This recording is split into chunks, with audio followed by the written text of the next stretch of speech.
Hi everyone. Today I have a story I wrote in December 1984. It's called The Unwrapping.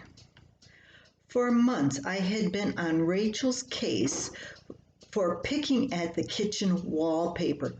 Over and over again I had to remind her to keep her hands off the little edges that had come unglued. Harvest was not the right time to wallpaper. But then again, when was the right time to wallpaper? I don't know. I had never wallpapered before in my life, though I had threatened to do the kitchen for the last 3 years. Finally, the time came. One evening, a chill crept over me at the dinner table, and instead of clearing away the dirty dishes, I walked to one of the unglued wallpaper edges. "Bob," I said to the man behind the paper, "how hard is it to take wallpaper off the wall?" "Huh?" I didn't repeat my question. Instead, I gave the edge a little tug. Quite easily, a mellow yellow wall peeked out from under the paper. I tugged some more. Rip! The dingy flowered paper came away from the wall with only a little coaxing. By this time I had Bob's attention. He took the job as a challenge. He had to peel his strip of wallpaper off in one complete piece. Outdoing me, mine had been coming off in jagged strips.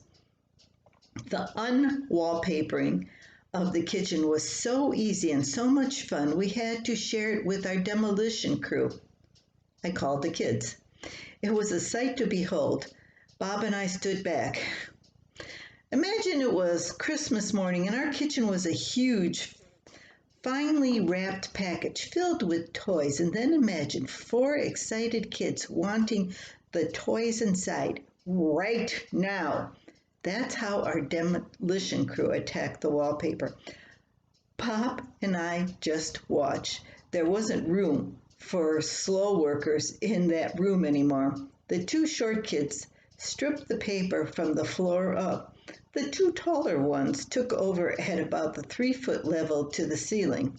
It was amazing how that crew whirled around the room, leaving bare walls in their wake. All this with minimum fighting. The entire kitchen was picked clean of wallpaper in less than 10 minutes, and when the room was totally unwrapped, the kids were disappointed. They wanted to do more. "Okay, Mom," said Robbie. "Now we can help you put up new paper."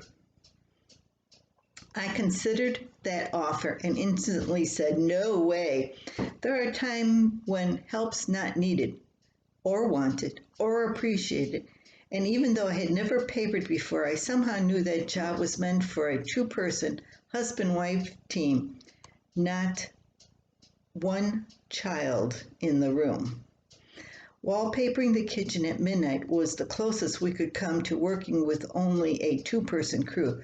Bob and I decided to risk all and set aside a Saturday afternoon for the papering job. But that's another story. Oh, I can add to this column now. We never did re-wallpaper the kitchen. I ended up washing down the walls, and the yellow paint was beautiful, so we left it there for years and years and years. I think we wallpapered the living room, at least one wall I did, which was tough. I hope you have had a good time listening to my old stories here of life on Sunnybrook Farm with the Manskes, and come back again for another story from our distant past. Until then,